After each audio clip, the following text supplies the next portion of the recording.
with G. Scott.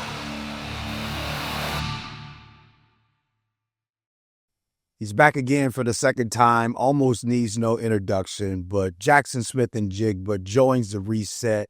Jack, what's up, man? What's up? Good to have you. Good to be here. Yes, and sir. Thanks for having me again. Now, you know what? This is the second time that you have represented the Mariners. What is this love with the Mariners you got? Mariners, they had a great run, inspirational to the city and stuff. Got some friends on there, Julio Rodriguez, and I think they got a nice logo. I think it represents the city well, and it looks good. You know what I'm saying? Right. Yeah. 10-3. Seattle Seahawks are 10-3 right now, one of the best teams in the NFL.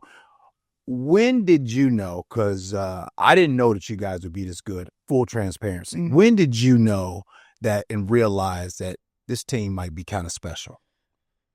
I didn't tell you early in the season during camp. Yeah. All right. And what was it that you saw that made it that way? I just saw, the defense going up against the defense. I knew that we were going to be ready. We were going to be ready to face anybody, dealing with Mike McDonald and his defense. So just going against those guys every single day, I knew iron sharpens iron. I knew we were going to sharpen each other up and be ready. So definitely have faith. The way Sam came in and Coach Kubiak presented the offense, really started clicking early, and I just had a good feeling. I knew. Yeah. 3,186 yards receiving in 3 seasons. That is a Seahawks franchise record for a wide receiver having that many receiving yards the first 3 seasons of their career. What does that mean to you?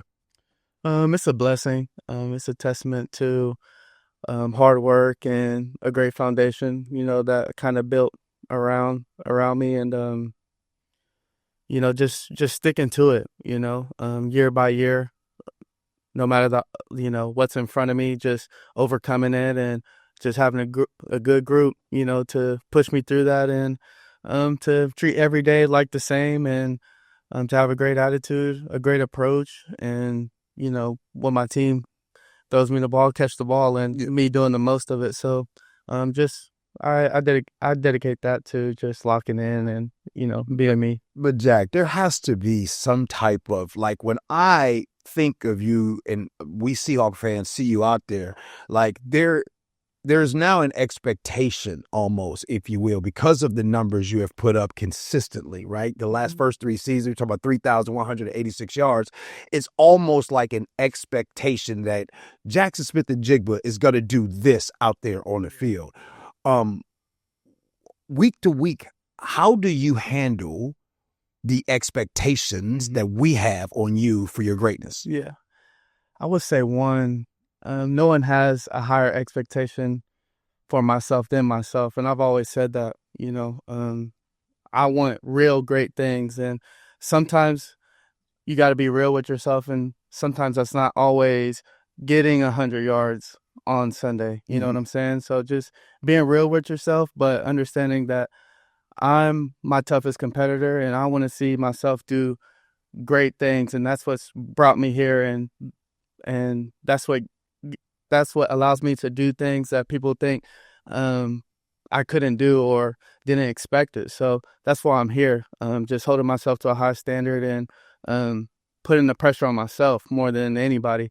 But pressure's a privilege, and I just love living in that. And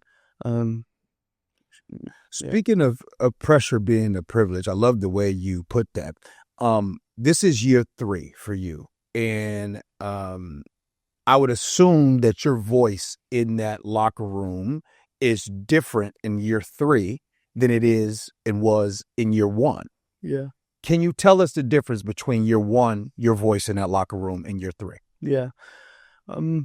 Really, I'm coming in and I'm a rookie. At the end of the day, my dad always says, you gotta earn your voice.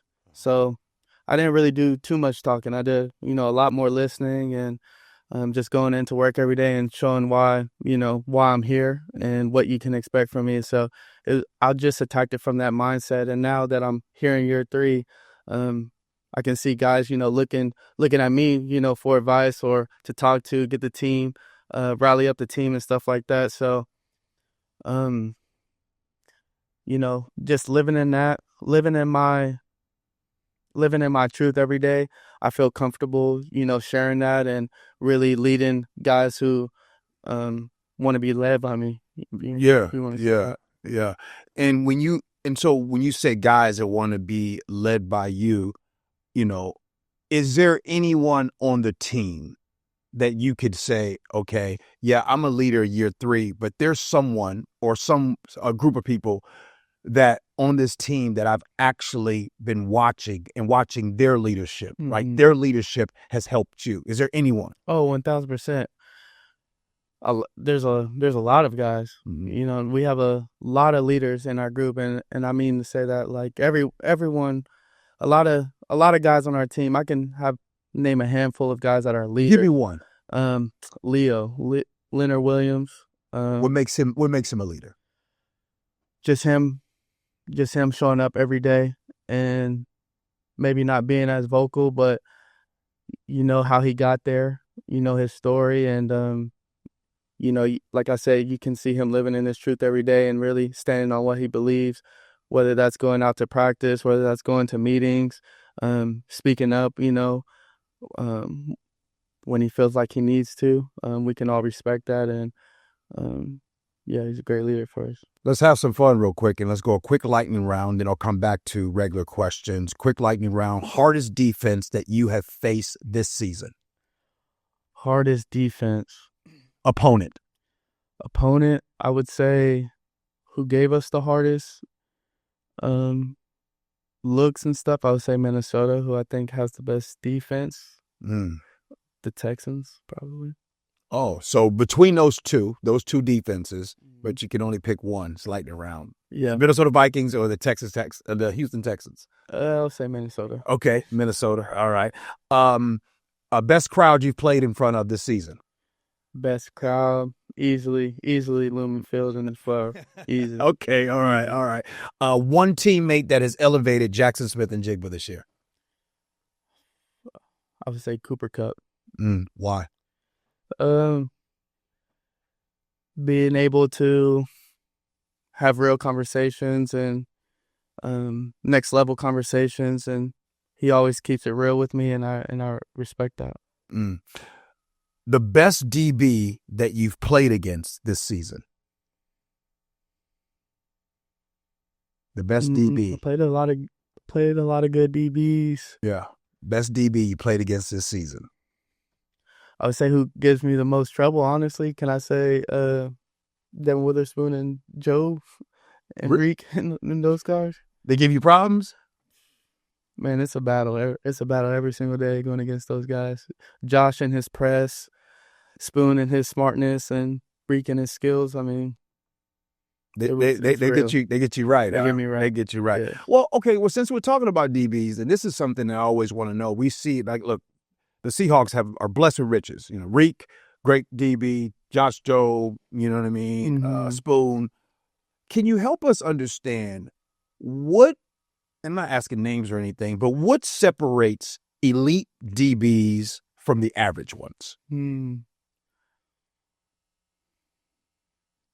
I would say technique. I would say elite cornerbacks are in tune with their technique, and they trust their technique. At the end of the day, in some games I can see guys, changing it up and not really all over the place when it comes to the moves that I give them. But, guys that, like I said, know their technique, trust it, and can feel like they can rely on that for them to be there in the play, I think are the best ones. Speaking of moves that you be giving folks, you know what it looks like you're doing out there? What? It looks like you're in like a and one mixtape. Like sometimes I'm seeing you do these things and it feels and seems like you're playing basketball. Yeah. Now, am I crazy? Nah, you're not crazy. If you know me, you know that I can hoop a little bit. That's where I get my moves. and stuff like that. If you know me for real. So, yeah, I think basketball and one street ball. I think it's all, man. Sports. They're They're just connected, all right? connected. Yeah. You know what I'm saying? Yeah. Like hockey, baseball, everything. Soccer. They're all connected. Soccer for So sure. wait, can I want to I want to share something, and I hope I'm not telling the business too much, but you love soccer. Yeah. You and your brother, you guys love Not soccer. good at it. Not good at it. Right. But we love it. Yeah. Like you love it. Like Yeah, in the we try. in the backyard, like kicking the ball into the goal. Yeah, we try. Why? Man, that's my thing. I want to go to all the big sports events. Like I just respect the craft of being in a sport and being the best at it, and I think it's really cool for me. It's kind of I guess, is that a hobby? Yeah. That's a hobby. Yeah, No. going to see great professionals do what they do in other sports. I think it's cool, and picking from that and growing in my own lane. Right. Let's get back to, I want to kind of talk about some of the things that you do when we're not seeing you on the field. And I want to ask about some of the things that I believe has you breaking records consistently. The first thing I want to talk about is year one, you hired a personal chef, right? Shout out to Chef Casey. Yeah, shout out Chef Casey. Chef man. Casey, dope dude, Yes. the man. Yeah. Good to see you last night, Chef Casey. Why'd you do that? Why'd you decide to hire a personal chef? One, I can't cook. You know what I'm saying? I'm gonna be real. One, I can't cook, and I really think it's very important. Nutrition is very important, and I know for me to get to the next level, like routine is everything for me. So, nutrition plays a big value in everybody's life. Mm-hmm. So I just wanted to take care of that, and I ended up having the best chef to do it. So Now, how in the world you pick Chef Casey though? and they was Casey dope. Yeah, How yeah. did you pick him? How did you land on that? Yeah, it was just really just evaluating, and What did he make you the first time? the first time he made me some ratatouille like stew. Okay. It was cool. It was good. Right. But it wasn't like, I knew that whoever we had come in is going to make good food, but it was more of just the vibe and everything else that he brings, as a man, a follower of God, an inspiration to everyone that's in my household and to me as well. So it's a blessing to have him and to have just a great group, Give me one meal, Chef Casey. Yeah. I need you to make my favorite meal. What is your favorite meal that Chef Casey gonna make for you? It's crazy that I'm even saying this, but it's called falafel.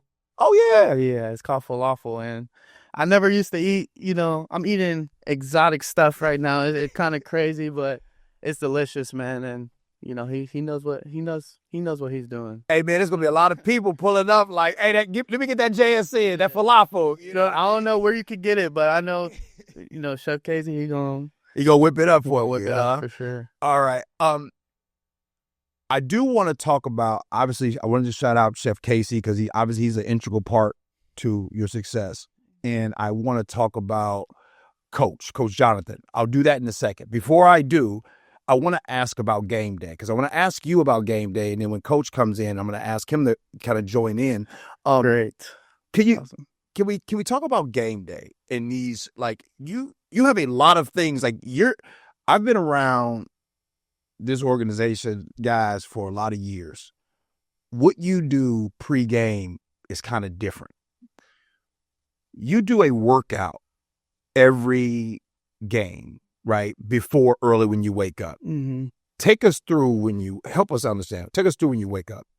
Yeah, it's really just a check in with, the mind, body, and spirit, you know what I'm saying? And get to connect with Jonathan, go in, and just prepare for the day, making sure everything's working like it needs to, working together like it needs to, and Really just have that check-in and kind of relaxing time to think about, prepare, to get in my mode, for the game. So it's a very serious and a very special time for me. How long is the workout? It's probably an hour and 15, hour and a half. Right. Yeah. Now, but I would think like, and by the way, you're in way better shape than me, man. I would think a workout that early gets you tired. It doesn't get you tired? No. You gotta warm up before the warm up. So I come in the game ready to go. Okay. So it's just, and that helps me out mentally. Just I'm ready. I prepared. I've done all the right steps, and this is something I've been doing since rookie year. So it's nothing new and something that obviously works. So Coach Jonathan puts you to the workout, and then after the workout, take it. Now what's next? Do you guys like when you get ready? Where do you go from there? So I get dressed, put that on. Put that drip on. Over that drip on. From time to time. Now, do you put together? Because I noticed the Seattle Seahawks keep having you always at the front. Is that you putting it together, or you got somebody putting together your fits? Look, I'll be real with you. Sometimes it's me, you know what I'm saying? Most of the time it is me. Okay. You know what I'm saying? It is me. Okay. I got friends though, my dog Legend, he'll send some nice clothes or yeah. All right. In Seattle, for me, I don't do no shopping, you know what I'm saying? It's kind of hard for me to shop out here. I know there's like some cool like little stores and stuff. I just haven't got to them yet, but my dog Legend, Leg, helps me out with that and sends me out some stuff that I need. So I appreciate him. So far, the best fit has to be the cowboy hat. Which one do you like? Tennessee? Yeah. So you think you can see that with the pants around? Hey, that was hard. That was so hard. Okay. So you got dressed. You put that stuff on, right? Yeah. And then now you guys get in the vehicle. Does he get in the vehicle with you? Yeah. Okay. What y'all listening to? What's happening on the way? I'm blaring music. I got the music way up. On the way to the game, I like to play really whatever, depending on my mood. Usually it's rap on the way to the game. Okay. Yeah. Okay. So we're chilling. About 20-minute drive. Head to the stadium. Mm-hmm. See Seattle. Beautiful. You know what I'm saying? It's one of a kind. And speaking of Seattle, wait, real quick before. Tell me about the first time you ever saw a picture of you on the stadium. Oh, yeah. What was that like? It was awesome. I didn't know it was there. And I was driving. We were somewhere headed to the city. And being able to see that, I saw it. And I was right next to Spoon. I called Spoon and showed him because I didn't know if he knew or not. Yeah. But yeah, I like that. It's special. Now, do you still, because now you get to the stadium, do you still listen to rap music by the time I see you down on the field? Yeah. Are you still listening to rap music? Nah. Well, then I go to my chill. Could be R&B, could be, some rock or... Oh, you listen to rock music? Whatever, yeah. I'm versatile. You're versatile. Love it. Now, by the time I get down and see you, I don't disturb you, but you are finishing up on the jug machine, catching footballs and everything. Mm-hmm. Why do you do... I mean, you got some of the best hands in the league. Yeah. Why do you do that every time? It's just a warm up. And just puts myself mentally to where, okay, I done caught the fastest ball I'm gonna see today. I'm just ready. You know what I'm saying? It's just another checklist thing that I gotta check off. And that's all it is. Well, since your coach is actually here. Yeah. And I would love for him to come on and ask him some questions. Mm-hmm. Coach Jonathan, can you come on here, sir?